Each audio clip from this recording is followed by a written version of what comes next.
গত 6 মাস আগে বলেছিলাম আওয়ামী লীগ যখন ফিরবে তখন কালবৈশাখী ঝড়ের ন্যায় সবকিছু লন্ডভন্ড করে দিয়ে ফিরবে। কারণ আওয়ামী লীগের সেই শক্তি, সেই জনসমর্থন, সেই অ্যাবিলিটি তাদের আছে। সম্প্রতি গোলাম মাওলা রনি তার ইউটিউব চ্যানেলের একটি ভিডিওতে বলেছে যে আওয়ামী লীগ পিপিলিকার মতো ছোট ছোট গুটি গুটি পায়ে পায়ে তারা আসবে না, তারা কালবৈশাখী ঝড়ের ন্যায় লন্ডভন্ড করেই আসবে।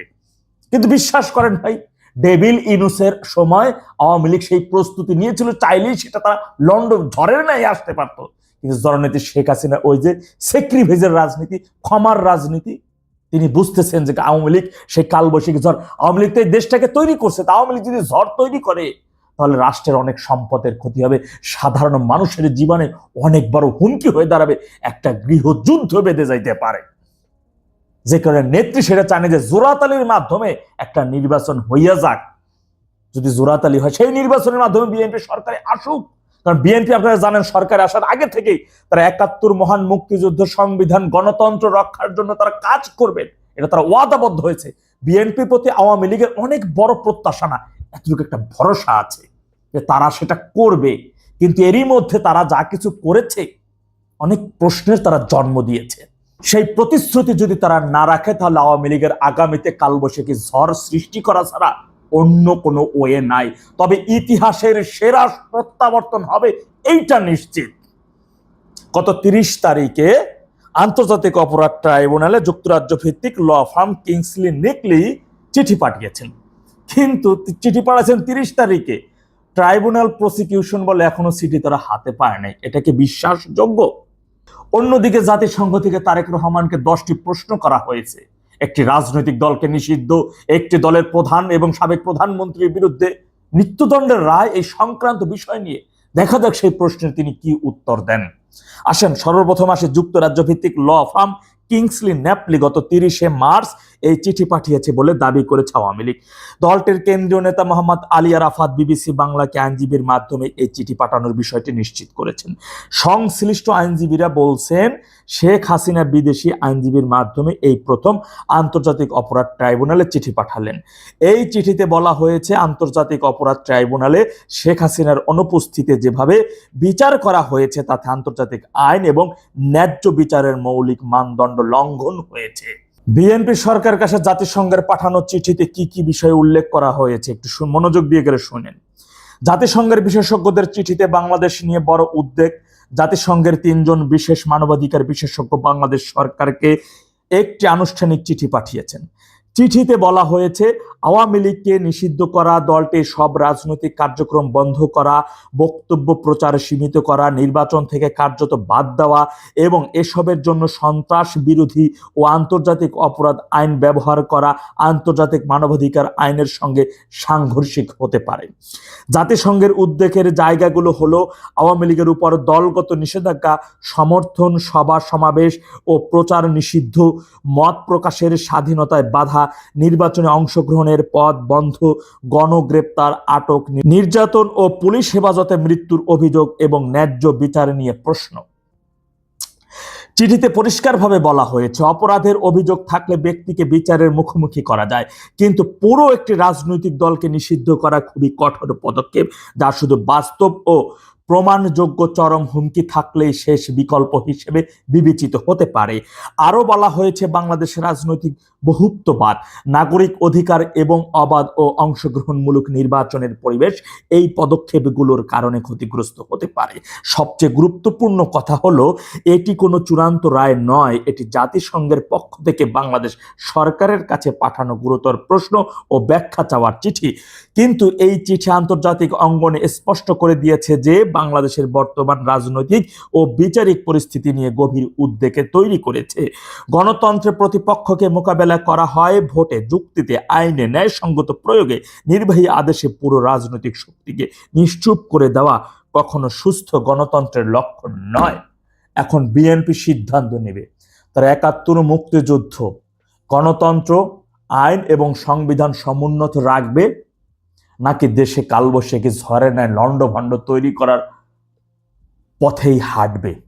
বাংলাদেশের বর্তমান পরিস্থিতি মোকাবেলা করতে হলে, তাদের শান্তিপূর্ণভাবে ক্ষমতায় থাকতে হলে, দেশ চালাতে হলে অবশ্যই আওয়ামী লীগের সহযোগিতা আওয়ামী লীগের সমর্থন, তাদের অত্যাবশ্যকে এটা প্রয়োজন, কিন্তু রাজাকার, স্বাধীনতা বিরোধী এবং যারা দেশটাকে চায় নাই তাদের নিয়ে সংসদে লাফাঙ্গা লাফাঙ্গা প্রশ্নে একে অপরের মিডিয়ার সামনে এইগুলো বাঙালি বুঝে, এইগুলো আমরা বুঝি, আমাদের চোখে ধুলা দেওয়ার চেষ্টা করা যাবে না। গত 12 ফেব্রুয়ারি নির্বাচনে 60% জনগণ ভোট কেন্দ্রে না যাইয়েও আওয়ামী লীগকে যে সমর্থন দিয়েছে, আওয়ামী লীগ সেই সমর্থনে যে দলিল আওয়ামী লীগকে দিয়েছে জনগণ, সেই দলিল মাফিক আওয়ামী লীগও তার সম্পদ বুঝে নেওয়ার জন্য প্রস্তুতি নেবে ইনশাআল্লাহ, তার জন্য প্রস্তুত রয়েছে। এখন শুধু একটা ডাকের অপেক্ষা। আসসালামু আলাইকুম। 1 এপ্রিল সন্ধ্যাবেলাতেই আমরা চিঠিটি হাতে পেয়েছি এবং শেখ হাসিনার চিঠি, ট্রাইব্যুনালের চিঠি, বিষয়বস্তু সম্পর্কে আমি আপনাদেরকে জানাবো। তবে আমার কাছে খুবই গুরুত্বপূর্ণ মনে হয়েছে কয়েকটা বিষয়। এটা হচ্ছে এই সময়ে কেন, ধরেন শেখ হাসিনা মামলার রায় হয়েছে আজকে প্রায় 5-6 মাস, 6 মাস হয়নি এখনো, 5-6 মাসের মতন হতে চলেছে। সেই মামলার রায়ের পরে এতদিনে আওয়ামী লীগ বা আওয়ামী লীগ সভাপতি শেখ হাসিনার পক্ষে বাংলাদেশের আন্তর্জাতিক অপরাধ ট্রাইব্যুনালে চিঠি দিয়েছে। নিশ্চয়ই এটার একটা আলাদা গুরুত্ব আছে, সেই গুরুত্ব নিয়ে আমি আপনাদের সঙ্গে আলাপ করব। এবং সেই চিঠিতে অনেক সময় আওয়ামী লীগের নেতারা, সোশ্যাল মিডিয়ায় যখন আওয়ামী লীগ নেতাদের বক্তৃতা শুনবেন দেখবেন তারা বলছে যে প্রধানমন্ত্রী শেখ হাসিনা, তারা সাবেক বলতে মানেন না, কিন্তু আইনজীবীদের যে চিঠি, সেই চিঠিতে সাবেক প্রধানমন্ত্রী হিসেবে উল্লেখ করা হয়েছে শেখ হাসিনাকে। এবং একইভাবে যেহেতু এই ট্রাইব্যুনাল এতদিন আওয়ামী লীগ মানে না বা আওয়ামী লীগ সমর্থকরা মানে না, কিন্তু চিঠি দেওয়া মানেই হচ্ছে ট্রাইব্যুনালের অস্তিত্বটা মেনে নেওয়া হয়েছে। শেখ হাসিনার পক্ষে চিঠি দেওয়া, তাই বলে একটা অস্তিত্ব মেনে নেওয়া। এবার বোঝা যায় যে এই ট্রাইব্যুনালকে যতটা সম্ভব দেশের বাইরে থাকলেও আওয়ামী লীগ তার মতো করে এই ট্রাইব্যুনালের সঙ্গে লড়তে চায়। এবং এটা শুধু শেখ হাসিনার মামলার জন্য লড়া, ফাঁসির বিরুদ্ধে লড়া বা সাজার বিরুদ্ধে লড়া তা নয়। আমার কাছে মনে হয় এইটার মধ্যে দিয়ে আওয়ামী লীগ জানাতে চায় যে আমরা পিছু হটিনি, আমরা এখনো চুপ হয়ে যায়নি, যে কোনো জায়গায় কোনো কিছু বিনা চ্যালেঞ্জে ছেড়ে দেওয়া হবে না। রায় বাতিলের দাবি জানিয়ে ট্রাইব্যুনালে শেখ হাসিনার আইনজীবী দলের চিঠি। যুক্তরাজ্য ভিত্তিক ল ফার্ম কিংসলি নেপোলির পাঠানো চিঠিতে বলা হয়েছে, ট্রাইব্যুনালে শেখ হাসিনার অনুপস্থিতিতে যেভাবে তার বিচার করা হয়েছে এবং যেভাবে তাকে মৃত্যুদণ্ড দেওয়া হয়েছে, তাতে আন্তর্জাতিক আইন ও ন্যায় বিচারের মৌলিক মানদণ্ড লঙ্ঘন হয়েছে।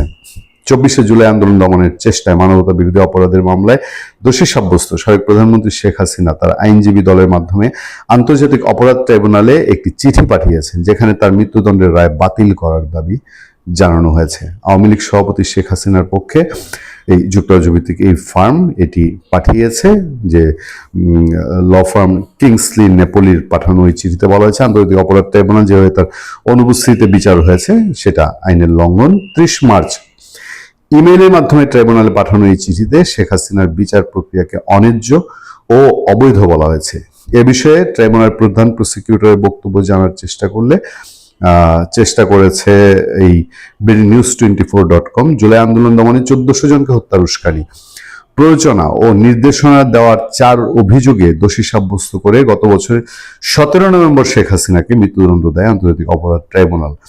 ছাত্র জনতা অভ্যুত্থানে 2024 সালের 5 আগস্ট ক্ষমতা হারানো শেখ হাসিনা তখন থেকেই ভারতে অবস্থান করছেন।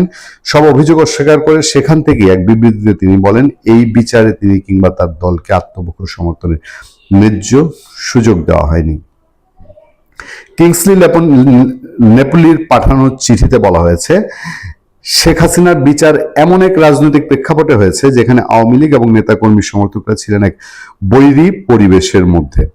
আমি চিঠির বিষয়বস্তু সম্পর্কে আপনাদেরকে আরেকটু সংক্ষেপে আমি সামারাইজ করে আমি আপনাদেরকে জানাতে চাই, এবং সেই জায়গাটাতে বহু বিস্তারিত তথ্য এখানে এসছে। চিঠিতে পয়েন্ট টু পয়েন্ট অনেক জায়গায় বলা হয়েছে, আমরা গণতান্ত্রিক বাংলাদেশের সাবেক প্রধানমন্ত্রী ও বাংলাদেশ আওয়ামী লীগের সভাপতি শেখ হাসিনার পক্ষে প্রতিনিধিত্ব করছি। আইনজীবীরা বলছে, আমরা এই চিঠির মাধ্যমে আনুষ্ঠানিকভাবে আপত্তি জানাচ্ছি যে বাংলাদেশ আন্তর্জাতিক অপরাধ ট্রাইব্যুনাল ICTA পরিচালিত বিচার কার্যক্রম অবৈধ এবং এর মাধ্যমে শেখ হাসিনাকে বিচার ও দণ্ড দেওয়া হয়েছে। 3 নম্বর পয়েন্টে বলা হয়েছে, শেখ হাসিনার বিচার এমন এক রাজনৈতিক বৈরী পরিবেশে করা হয়েছে। 4-এ বলা হচ্ছে, এই চিঠিতে নিম্নোক্ত গুরুতর অভিযোগ তুলে ধরা হয়েছে। সেখানে ক খ গ ঘ দিয়ে গ ঘ পর্যন্ত 4টা পয়েন্টে আবার বলা হয়েছে বিচার বিভাগের স্বাধীনতার অভাব, প্রসিকিউশনের পক্ষপাত, ন্যায় বিচার ও যথাযথ প্রক্রিয়ায় অধিকার অস্বীকার, অনুপস্থিতিতে বিচার ও মৃত্যুদণ্ড প্রদান।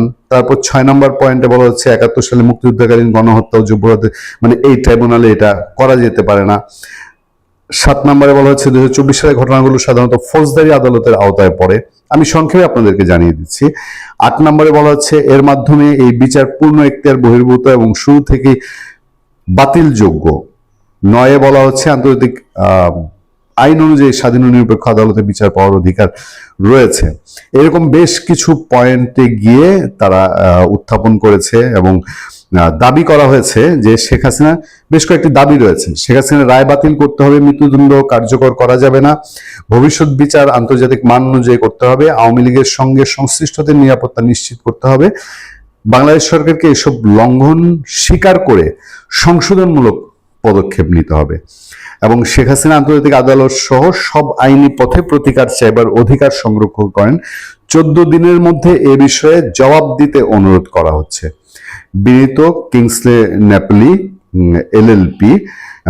এই হচ্ছে মোদ্দা কথা। এখন আমার কাছে বিষয় হলো এই যে 17 মেতে রায় হয়েছিল, আজকে এতদিন পরে শেখ হাসিনা তার আইনজীবীদের মাধ্যমে এই চিঠি পাঠিয়েছেন। এটা কি তার পলিটিক্যাল আর একটা প্রেশার তৈরি করাও কিনা, যে তারা একটা রাজনীতির চাপ তৈরি করতে চান এবং এই আইসিটিতে যেহেতু আরো কিছু বিচার প্রক্রিয়া চলমান থাকবে বলে বলা হচ্ছে, ফলে সেগুলোর উপরে যেন একটা চাপ সৃষ্টির কৌশল কিনা এই প্রশ্ন সহজভাবে উঠতে পারে। এবং আমরা এখন পর্যন্ত যতটুকু কথা বলেছি, বাংলাদেশ সরকার এবং অন্যান্য দিক থেকে এখন পর্যন্ত এই চিঠির সত্যতা নিশ্চিত করা যায়নি বা নিশ্চিত করা হয়নি।